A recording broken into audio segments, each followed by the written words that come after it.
اعوذ باللہ من الشیطان الرجیم بسم اللہ الرحمن الرحیم الحمدللہ وحدہ والصلاة والسلام علی من لا نبی بعدہ وعلی آلہ واصحابہ اجمعین اما بعد۔ نبی مکرم شفیع معظم جاند عالم صلی اللہ تعالی علیہ وآلہ وسلم کی سیرت مبارکہ کا بیان جاری ہے۔ آپ صلی اللہ تعالی علیہ وآلہ وسلم کی اللہ تعالی ہمیں کامل محبت نصیب فرمائے، اور یہ ہماری 7th ایپیسوڈ ہے۔ شام میں آپ صلی اللہ تعالی علیہ وآلہ وسلم کو جو راہب ملا تھا، اس نے آپ سے گفتگو کرنے کا آغاز اس طرح کیا تھا کہ بیٹا جو میں تجھ سے سوال کروں تو مجھے اس کا جواب دینا۔ تو اس نے سب سے پہلے جو سوال کیا تو کہا کہ تجھے لات و عزیٰ کی قسم۔ جب لات اور عزیٰ کا نام سنا تو آپ صلی اللہ تعالی علیہ وآلہ وسلم اس پر بہت زیادہ ناراض ہوئے۔ خدا کی قسم مجھے کسی چیز سے اتنی نفرت نہیں ہے جتنی ان دیویوں سے ہے۔ اس نے کہا کہ ٹھیک ہے، میں لات اور عزیٰ کا نام نہیں لیتا، تجھے اللہ کی قسم میں جو کچھ پوچھوں سچ سچ بتانا۔ پھر آپ صلی اللہ تعالی علیہ وآلہ وسلم نے فرمایا ہاں اب آپ جو پوچھیں گے میں بتاؤں گا۔ تو آپ صلی اللہ تعالی علیہ وآلہ وسلم سے جو اس نے پوچھا وہ پچھلی ایپیسوڈ میں بیان کر دیا گیا۔ تو بحیرہ کی زبانی لات و عزیٰ کے نام سن کر جاند عالم صلی اللہ تعالی علیہ وآلہ وسلم نے جس شدید رد عمل کا مظاہرہ کیا تھا، اس کی وجہ یہ تھی کہ آپ کو فطرتاً شرکیہ اعمال و عقائد سے نفرت تھی۔ علاوہ ازیں چونکہ اللہ تعالیٰ آپ کے دامن کو ہر قسم کی آلودگی سے پاک رکھنا چاہتا تھا تاکہ کل کلاں کسی کو آپ کے کردار پر انگلی اٹھانے کا موقع نہ مل سکے، اس لیے اگر آپ بڑوں کے کہنے سننے اور مجبور کرنے پر کسی بت کے پاس چلے بھی جاتے تو غیبی آواز آپ کو متنبہ اور خبردار کر دیتی۔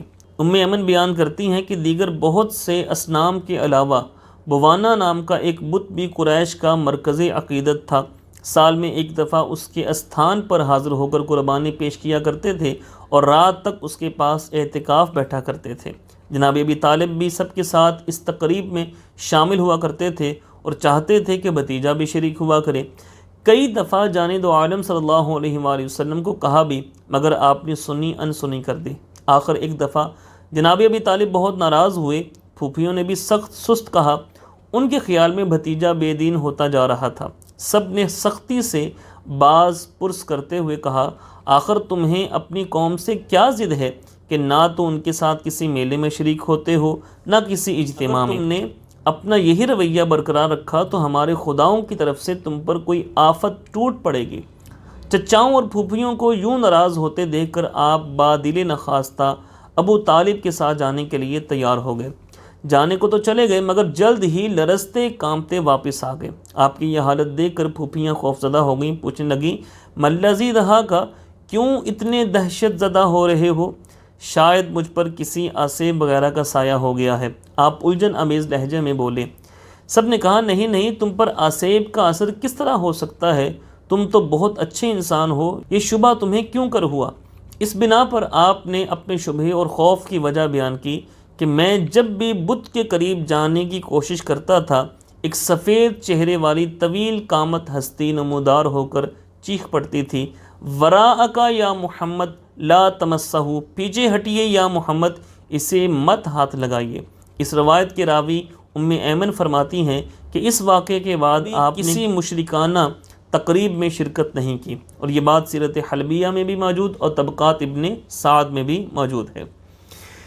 شرک تو خیر ہے ہی بڑی چیز، جاند عالم صلی اللہ تعالی علیہ وآلہ وسلم کو تو اللہ تعالی نے چھوٹی موٹی لغزشوں سے بھی محفوظ رکھا ہے۔ آپ فرماتے ہیں کہ ایک دن داستان گوئی کی محفل میں شمولیت کو میرا جی چاہا۔ داستان سرائی کی محفلیں اس دور کی عرب ثقافت کا لازمی جز تھیں۔ کام کاج سے فارغ ہو کر رات کو لوگ چوپال میں جمع ہو جاتے اور کسی داستان گو سے کہانی سنانے کی فرمائش کرتے۔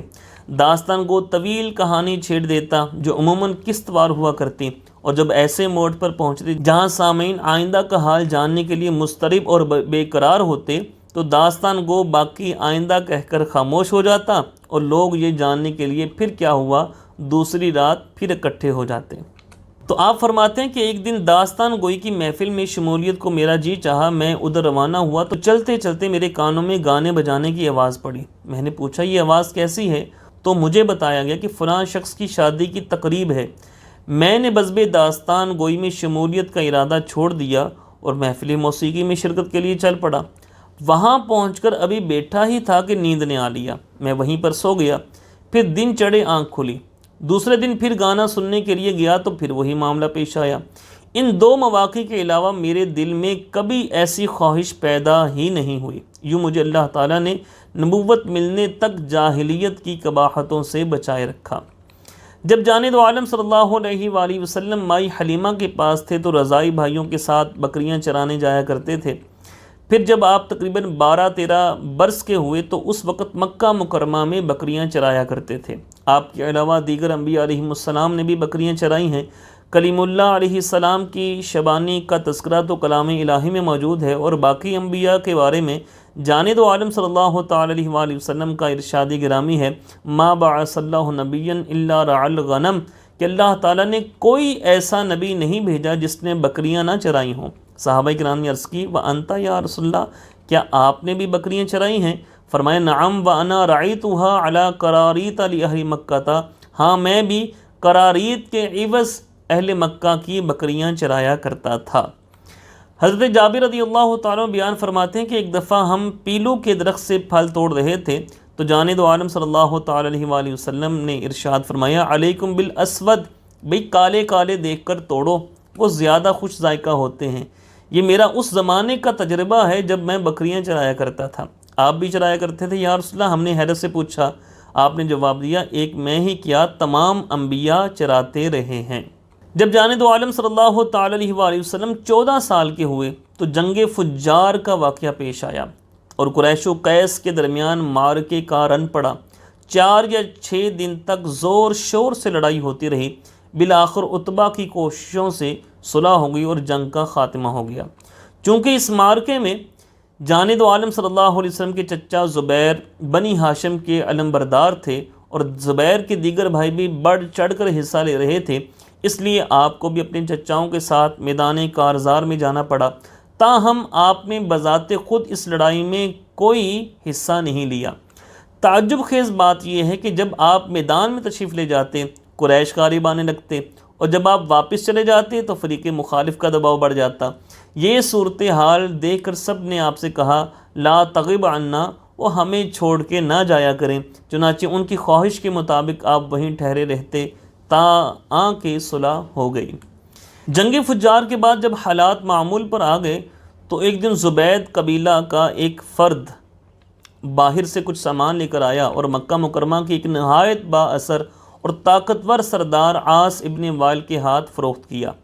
عاص نے سامان تو لے لیا مگر قیمت ادا کرنے سے مکر گیا۔ زبیدی بے یار و مددگار آدمی تھا، بیچارے نے متعدد افراد کو اپنا دکھڑا سنایا اور مدد کی درخواست کی، مگر عاص جیسے مقتدر سردار کے مقابلے میں اس کی حمایت پر کوئی بھی آمادہ نہ ہوا۔ ہر طرف سے مایوس ہو گیا تو طلوع آفتاب کے وقت کوہ ابو قبیس پر چڑھ کر چیخنے لگا، اے خاندان فہر! فہر قریش کے جد امجد تھے۔ اے خاندان فہر، تمہیں ایک مظلوم مدد کے لیے پکار رہا ہے، جس کا ساز و سامان مکہ میں چھین لیا گیا ہے اور جس کا گھر اور گروہ یہاں سے دور ہے۔ یہ دردناک صدا صحن حرم میں پہنچی تو جانے دو عالم صلی اللہ علیہ وسلم کے چچا زبیر اسی وقت اٹھ کھڑے ہوئے۔ بنی ہاشم، بنی زہرہ اور بنی اسد قبائل کے متعدد سرکردہ افراد بھی ان کے ہمراہ ہو گئے۔ یہ سب لوگ عبداللہ ابن جدعان کے گھر اکٹھے ہوئے اور قسم اٹھا کر عہد کیا کہ آئندہ ہم سب مل کر مظلوم کی امداد کیا کریں گے، خواہ وہ کسی معمولی خاندان کا فرد ہو یا معزز خاندان کا۔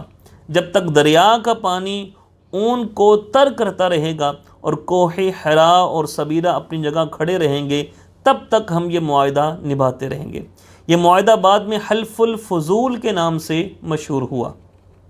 علامہ سہیلی نے مسند حارث ابن اسامہ کے حوالے سے ایک حدیث نقل کی ہے جس سے ثابت ہوتا ہے کہ اس معاہدے کا نام حلف الفضول اس لیے پڑا کہ اس میں یہ الفاظ شامل تھے، ترد الفضول علی اہلیہا، کہ فاضل چیزیں ان کو لوٹائی جائیں گی جو ان کے مستحق ہوں گے۔ اس عہد کے سب شرکاء یکے بعد دیگرے دنیا سے رخصت ہو گئے، مگر یہ حلف مدتوں تک نصرت مظلوم کی علامت بنا رہا۔ جب کوئی شخص ہر طرف سے نا امید ہو جاتا تو حلف الفضول کے نام کی دہائی دی جاتی اور اسی وقت اس کی حمایت میں شمشیریں بے نیام ہو جاتی تھی۔ حضرت امیر معاویہ کے زمانہ میں ان کا بھتیجا ولید مدینہ منورہ کا حاکم تھا۔ اس کا امام حسن رضی اللہ تعالی عنہ کے ساتھ ایک مالی معاملے میں اختلاف ہو گیا۔ مال امام حسن کا تھا، مگر ولید نے اپنی حاکمانہ حیثیت سے فائدہ اٹھاتے ہوئے اس پر قبضہ جما لیا۔ امام حسن کو اور کوئی صورت نظر نہ آئی تو انہوں نے ولید سے کہا، تمہیں میرے ساتھ انصاف کرنا پڑے گا، ورنہ میں قسم کھا کر کہتا ہوں کہ اپنی تلوار لے کر مسجد نبوی میں کھڑا ہو جاؤں گا اور حلف الفضول کے نام پر لوگوں کو امداد کے لیے پکار لوں گا۔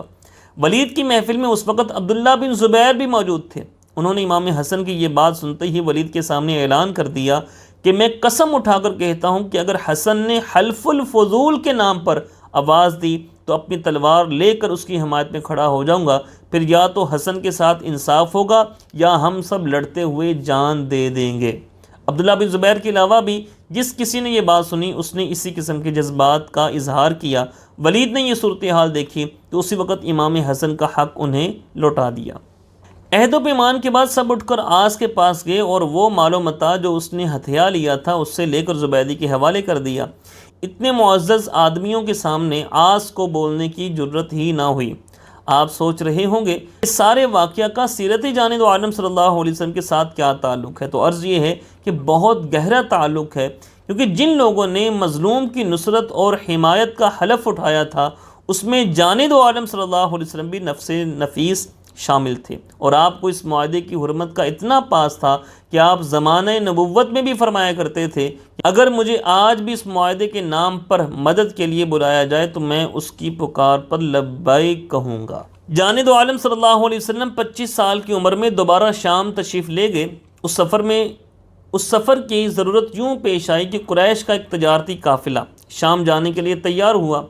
ابو طالب یوں بھی قلیل المال تھے، مگر ان دنوں کچھ زیادہ ہی ہاتھ تنگ تھا، اس لیے جانب عالم صلی اللہ علیہ وسلم سے کہنے لگے، بھتیجے میں تنگ دست ہوں، خصوصاً یہ دور شدید مشکل کا ہے، مسلسل کئی سال سے میری مالی حالت دیگرگوں ہے، کسی طرف سے امداد تعاون کی بھی امید نہیں اور آمدن کا بھی کوئی معقول ذریعہ نہیں۔ اتفاق سے تمہاری قوم کے کچھ افراد بغرض تجارت شام جانے کے لیے تیار ہیں۔ خدیجہ بنت خویلد کا معمول ہے کہ جب قافلہ روانہ ہوتا ہے تو وہ بھی کسی نہ کسی آدمی کو تجارتی سامان دے کر بھیجتی ہیں اور اس کے عوض معقول معاوضہ ادا کرتی ہیں۔ اگر تم آمادہ ہو تو اس سے بات کی جائے، وہ کسی اور کو بھیجنے کی بنسبت تمہیں بھیجنا زیادہ پسند کرے گی، کیونکہ اس کو تمہاری طہارت اور پاکیزگی کا اچھی طرح علم ہے۔ بھتیجے اگرچہ تمہیں شام بھیجتے ہوئے مجھے ڈر لگتا ہے کہ کہیں یہودی تمہیں کوئی گزند نہ پہنچائیں، مگر کیا کروں، مجبور ہوں۔ تو جانب عالم صلی اللہ تعالی علیہ وآلہ وسلم نے فرمایا کہ ہو سکتا ہے وہ خود ہی اس سلسلے میں رابطہ قائم کر لے، مگر جناب ابی طالب کو خطرہ تھا کہ خدیجہ طاہرہ کسی اور کو اس کام کے لیے منتخب نہ کر لیں، اس لیے خود ہی جا کر ان سے بات چیت کی اور انہیں بتایا کہ بغرض تجارت بھیجنے کے لیے اگر کسی آدمی کی تلاش ہو تو میرا بھتیجا اس کام کے لیے آمادہ ہے۔ البتہ میں نے سنا ہے کہ اس سے پہلے فلاں آدمی کو اس کام کے عوض صرف 2 اونٹ دیے گئے تھے، اگر محمد صلی اللہ علیہ وسلم کو 4 دینے کا وعدہ کیا جائے تو میں اسے بھیج دوں گا۔ اس نصیبہ ور خاتون کو اور کیا چاہیے تھا؟ جانب عالم صلی اللہ تعالی علیہ وآلہ وسلم جیسا امین ان کے لیے تجارت کرنے پر رضامند تھا، چنانچہ انہوں نے کہا، ابو طالب یہ مطالبہ تو آپ نے ایک قریبی اور پسندیدہ شخصیت کے لیے کیا ہے، حالانکہ آپ اگر کسی ناپسندیدہ اجنبی کے لیے یہ مطالبہ کرتے تو میں پھر بھی آپ کی بات نہ ٹالتی۔ معاملہ طے ہو گیا، اور جب جانب عالم صلی اللہ علیہ وسلم قافلے کے ہمراہ روانہ ہونے لگے تو خدیجہ طاہرہ نے اپنا ایک غلام میسرہ بھی خدمت گزاری کے لیے ساتھ کر دیا تاکہ آپ کو کسی قسم کی تکلیف نہ ہو۔ سفر کے دوران ایک دن خدیجہ طاہرہ کے 2 اونٹ تھک کر سست ہو گئے اور قافلے کی رفتار کا ساتھ دینے کے قابل نہ رہے۔ اس وقت جانب عالم صلی اللہ علیہ وسلم قافلے کے اگلے حصے میں تھے۔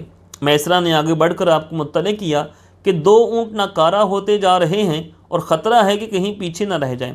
آپ نے پیچھے آ کر سست ہو جانے والے اونٹوں کی ٹانگوں پر اپنا دست مبارک پھیرا تو ان کی سستی یک لخت کافور ہو گئی اور وہ تمام اونٹوں سے زیادہ تیز رفتار ہو گئے۔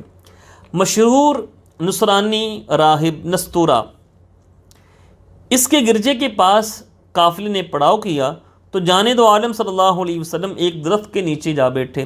نستورہ نے آپ کو وہاں بیٹھے دیکھا تو میسرہ کو بلایا، کیونکہ میسرہ اس راستے پر اکثر سفر کرتا رہتا تھا، اس لیے نستورہ اس سے متعارف تھا۔ میسرہ اس کے پاس گیا تو اس نے پوچھا کہ وہ درخت کے نیچے جو شخص بیٹھے ہیں وہ کون ہیں؟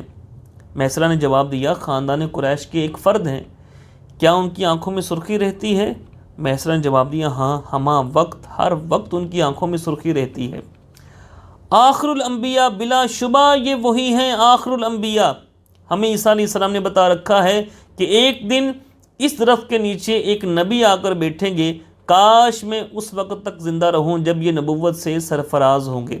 پھر نستورہ آپ کے پاس آیا اور قدم بوس ہوا، پھر مہر نبوت کو چوما اور کہا، اشہد انک رسول اللہ النبی الامی الذی بشر بہ عیسیٰ، میں گواہی دیتا ہوں کہ آپ اللہ کے رسول ہیں، وہ نبی امی جس کی بشارت عیسیٰ علیہ السلام دے کر گئے ہیں۔ بصرہ کے بازار میں جانب عالم صلی اللہ علیہ وسلم نے ساتھ لائے ہوئے سامان کو فروخت کیا۔ اس سودے میں اتنا منافع ہوا کہ میسرہ حیران رہ گیا، کہنے لگا کہ میں مدت سے اپنی مالکہ کے لیے تجارت کر رہا ہوں مگر اتنا نفع ہمیں آج تک نہیں ہوا۔ اس تجارتی سفر سے جانب عالم صلی اللہ علیہ وسلم کامران لوٹے۔ واپس آ کر میسرہ نے سفر کے دوران پیش آنے والے حیرت انگیز واقعات اپنی مالکہ کے گوش گزار کیے تو وہ بہت زیادہ متاثر ہوئیں اور آپ کی خدمت میں طے شدہ معاوضے سے دگنا پیش کیا۔ اسی دوران آپ کی شادی سیدہ خدیجۃ الکبریٰ کے ساتھ ہوئی، جس کی تفصیل بعد میں بیان کی جائے گی۔ جانب عالم صلی اللہ علیہ وسلم 35 سال کے تھے جب قریش نے کعبۃ اللہ کی تعمیر نو کا ارادہ کیا، کیونکہ 2 حادثوں کی وجہ سے کعبہ کی دیواروں میں دراڑیں پڑ گئی تھیں۔ ایک دفعہ کوئی عورت کعبہ کو خوشبودار دھونی دے رہی تھی کہ ایک چنگاری نے آگ بھڑکا دی، جس کو بجھاتے بجھاتے بھی خاصا نقصان ہو گیا۔ اور ایک بار وہ بند ٹوٹ گیا جو مکہ مکرمہ کو سیلابی ریلے سے بچانے کے لیے بنایا گیا تھا، اور صحن حرم میں پانی بھر گیا جس کی وجہ سے دیواروں میں شگاف پڑ گئے تھے۔ علاوہ ازیں اس وقت تک کعبہ کی چھت نہیں تھی، صرف 4 دیواریں تھیں، اور قریش چاہتے تھے کہ اس پر چھت بھی ڈالی جائے۔ ان وجوہات کی بنا پر کعبہ کو از سر نو تعمیر کرنے کا پروگرام بن گیا۔ حسن اتفاق سے انہی دنوں ایک بحری جہاز ساحل جدہ کے قریب طوفان میں گر کر ٹوٹ پھوٹ گیا اور اس کا ملبہ ساحل کے ساتھ آ لگا۔ قریش نے اس موقع کو غنیمت جانا اور ولید بن مغیرہ نے جا کر اس کے تختے اور دیگر کار آمد سامان خرید لیا۔ جہاز کے عملے میں باقوم نامی ایک رومی معمار بھی تھا، ولید اس کو بھی تعمیر کعبہ کے لیے ساتھ لے آیا۔ نئی تعمیر کے لیے ضروری تھا کہ پہلی شکستہ عمارت کو گرایا جائے، لیکن اس میں یہ الجھن پڑ گئی کہ کعبہ کے اندر سال ہا سال سے ایک بہت بڑا سانپ رہتا آ رہا تھا، جو ویسے تو کسی کو کچھ نہیں کہتا تھا، لیکن اگر کوئی شخص کعبہ یا اس کی کسی چیز کو چھیڑنے کی کوشش کرتا نا تو اس پر حملہ آور ہو جاتا تھا۔ آج یہی صورت درپیش تھی، لوگ شکستہ دیواریں گرانے کے لیے جمع تھے، مگر جو بھی اس ارادے سے آگے بڑھتا سانپ پھنکارتا ہوا اس کی طرف لپک پڑتا۔ اہل مکہ اس کو مارنا بھی نہیں چاہتے تھے کیونکہ وہ کعبہ کا محافظ تھا۔ اسی شش و پنج میں تھے کہ اچانک ایک بہت بڑا پرندہ فضا میں نمودار ہوا اور دیوار کعبہ پر بیٹھے سانپ پر جھپٹ پڑا، پھر اسے پنجوں میں دبوچ کر اڑا اور لمحوں میں نظروں سے اوجھل ہو گیا۔ فسبحان من ہوا علی کل شیء قدیر، بائیں ہمہ کسی کی ہمت نہیں پڑتی تھی کہ کعبہ کی مقدس دیواروں پر کدال چلائے، مبادا رب کعبہ کہیں ناراض نہ ہو جائے۔ بالآخر ولید نے ہمت کی اور اللہم لا نرید الا الخیر، اے اللہ ہم جو کچھ کر رہے ہیں اچھی نیت سے کر رہے ہیں، کہتے ہوئے کدال چلانی شروع کی۔ تھوڑا سا حصہ گرا، کام روک دیا گیا، ایک رات انتظار کیا گیا۔ ان کا خیال تھا کہ اگر یہ رات خیریت سے گزر گئی اور کسی کو کچھ نہ ہوا تو اس کا مطلب یہ ہوگا کہ رب کعبہ ہمارے اس کام پر راضی ہے۔ رات بخیریت گزری تو سب نے مل کر پہلی عمارت کو ڈھا دیا اور انہی بنیادوں پر ایک بلند و بالا مستحکم عمارت کا آغاز کر دیا گیا۔ دوران تعمیر جب حجر اسود نصب کرنے کا مرحلہ آیا تو قبائل میں اختلاف پڑ گیا، کیونکہ ہر قبیلہ چاہتا تھا کہ حجر اسود نصب کرنے کا اعزاز اسے حاصل ہو۔ یہ جھگڑا 5-6 دن تک چلتا رہا اور بڑھتا رہا۔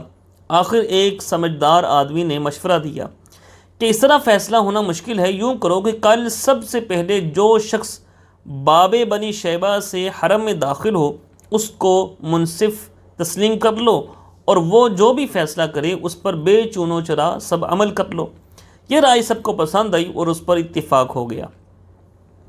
اگلی صبح سب کی نظریں باب بنی شیبہ اور موجودہ باب السلام پر لگی تھیں اور دل دھڑک رہے تھے جانے کون آئے اور کیا فیصلہ کرے۔ آخر انتظار ختم ہوا اور ایک جوان رعنا باب بنی شیبہ سے داخل ہوا۔ اس پر نگاہ پڑتے ہی سب یک زبان پکار اٹھے، ھذا الامین رضینا ھذا محمد، یہ امین ہے، ہم اس پر راضی ہیں، یہ محمد ہیں صلی اللہ علیہ وآلہ وسلم۔ جانب عالم صلی اللہ تعالی علیہ وآلہ وسلم کے روبرو صورتحال بیان کی گئی تو آپ نے ایسا بہترین اور منصفانہ حل تجویز پیش فرمایا کہ سب اش اش کر اٹھے۔ آپ نے فرمایا ایسا کرو، زمین پر ایک بڑی سی چادر بچھاؤ۔ چادر بچھا دی گئی تو آپ نے حجر اسود کو خود اٹھا کر اس پر رکھ دیا، پھر فرمایا اس چادر کو سب مل کر اٹھا لیں اور کعبہ کے قریب لے چلیں۔ سب نے ہاتھ لگائے اور چادر کو اٹھا کر کعبہ کے پاس پہنچا دیا۔ پھر آپ نے حجر اسود کو بنفس نفیس اٹھایا اور اپنی مقررہ جگہ پر اپنے ہاتھ سے نصب فرما دیا۔ یوں آپ کی ذکاوت ذہانت کی بدولت سب کو پتھر اٹھانے کی سعادت حاصل ہو گئی اور جھگڑا نہایت خوش اسلوبی سے نمٹ گیا۔ تعمیر کعبہ میں جانب عالم صلی اللہ تعالی علیہ وآلہ وسلم نے بھی حصہ لیا اور اپنے چچا حضرت عباس رضی اللہ عنہ کے ساتھ مل کر پتھر ڈھوتے رہے۔ کندھوں پر وزن اٹھاتے وقت عرب عموماً اپنی چادریں کھول کر کندھوں پر رکھ لیا کرتے تھے۔ اس دن بھی اکثر افراد نے اسی طرح کر رکھا تھا۔ حضرت عباس نے آپ کو مشورہ دیا کہ تم بھی اپنی ازار کو کندھوں پر رکھ لو تاکہ پتھروں سے کندھے نہ چھل جائیں۔ آپ نے ان کے مشورہ پر عمل تو کیا، لیکن اس طرح کی غالباً قمیض چھوٹا ہونے کی وجہ سے آپ کی گھٹنے یا ران کے کچھ حصے ننگے ہو گئے۔ رب کریم کو کب گوارا ہو سکتا تھا کہ جس ہستی نے دنیا کو شرم و حیا کا درس دینا ہے اس کی کوئی قابل ستر جگہ ننگی ہو جائے۔ اسی وقت غیبی آواز آئی، یا محمد غطی عورتک، اے محمد صلی اللہ علیہ وسلم قابل پردہ حصہ ڈھک دیجئے۔ اس صدائے غیبی کا آپ پر اتنا اثر ہوا کہ آپ بے ہوش ہو کر گر گئے۔ افاقہ ہوا تو ازاری ازاری میری ازار کہتے ہوئے اٹھے اور ازار باندھ لی۔ اس کے بعد آپ صلی اللہ تعالی علیہ وآلہ وسلم کو جب نبوت سے سرفراز فرمایا گیا اور غار حرا میں پہلی وحی نازل ہوئی تو بیان کیے جائیں گے۔ اللہ تعالی ہم سب کو سرکار دو عالم صلی اللہ تعالی علیہ وآلہ وسلم کی کامل محبت نصیب فرمائے، آپ کے اسوہ حسنہ پر عمل کرنے کی سعادت نصیب فرمائے۔ وآخر دعوانا ان الحمد للہ رب العالمین۔